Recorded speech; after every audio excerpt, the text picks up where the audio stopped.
so busy.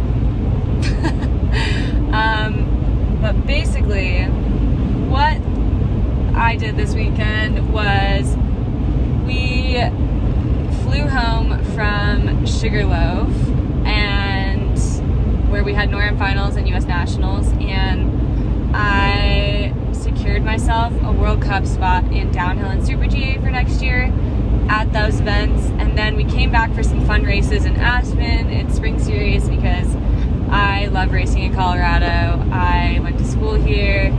It just holds a lot of fun memories in Aspen. So we came back for those, and Trisha absolutely killed us. She won all four races she won in. I was second in 4 races. So we swept up those first and seconds, which was cool. And then right after one of the last race, we drove from Aspen down to New Mexico to Taos to run the qualifying race for the World Pro Ski Tour World Championships. So this was Trisha and my both first World Pro Ski Tour, and they are such cool events, but I've just never been around for them. They are basically head-to-head racing. You can be any level of FIS, I believe. There's no, you don't have to be pro. I think that it's just because there's money involved, so they make it the Pro Tour. And yeah, Trish qualified first. I qualified 10th out of 16, so I didn't have a great qualifying, but we managed to make it through the round of 16, round of 8, into the semifinals, and then Trish went on to the big final. I went on to the small final, where she came second, I came third. So we both won some money on the first day of racing, which was Saturday, and that was the dual slalom, which I'd say we've both raced a few times and we have a little more experience in. And then Sunday, wow, it is so windy. I cannot tell if you're gonna be able to hear anything I'm saying. Anyways, Sunday we had the dual GS, and the snow froze overnight, which I don't think they were expecting. So the course was so fast in the morning. We were all warming up the course and inspecting and testing the jumps and stuff, and it was just a lot faster than everyone anticipated, including the organizers. So we ended up running, the boys ran their round of 32 individually, so staggered. One would race and finish, and then the other would race, and they would switch courses, and whoever was faster after both runs would move on. And then the girls, we ran our round of 16, same format, alternating, just because it was so fast and a little bit dangerous, so they didn't want us crashing into each other. And then for the boys' round of 16, they attempted the side-by-side racing again because the snow had softened up, and it was safe. No one crashed into each other. There was no real danger they saw. So girls' round of 8, we were waiting at the start. They salted the course. The snow was pretty good, I'd say. It was rutted, but it was okay. We ran our round of 8 head-to-head.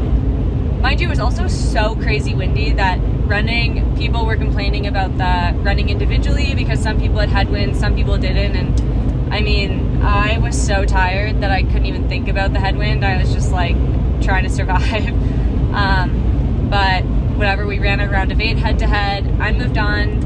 I won all my runs. I won through the round of 8, round of 16, round of 8, into the semifinal. The semifinal I won and moved on to the big final, which was really exciting because then I had a chance at the first or second prize money. And prize money in World Pro Ski Tour it goes down pretty quickly. So first won $20,000. Second, it was $6,000. Third was $4,500, and then $3,000 for fourth, and gradually it gets lower.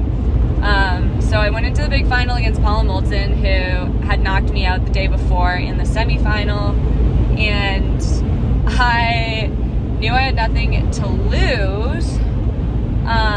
So I just kind of went for it, and I ended up, I was ahead on the course, and unfortunately Paula had a really nasty crash right at the finish.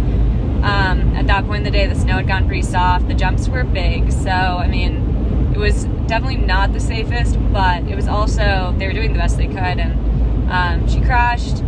luckily we didn't collide, and unfortunately she could not race our second run, so I ended up winning the second day, which was insane because I never really see myself as someone who can compete against those types of people. I think that I know I'm a good skier and I know that I want to win, but I never really truly believe that like I'm gonna do it.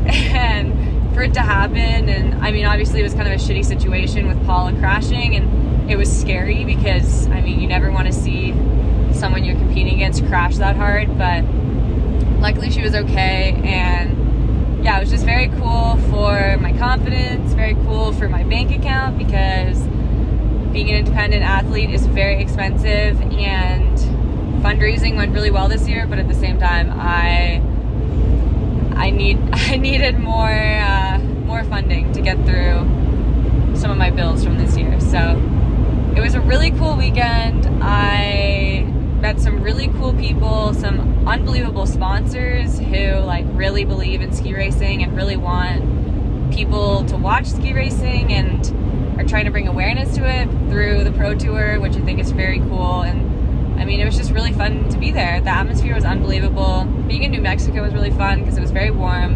You kind of see I'm like very burnt. I have a nice goggle tan, even though I had so much sunscreen on. But yeah, that is kind of the gist of what went on. So it was a very good end to the season. I'm done. My year is done.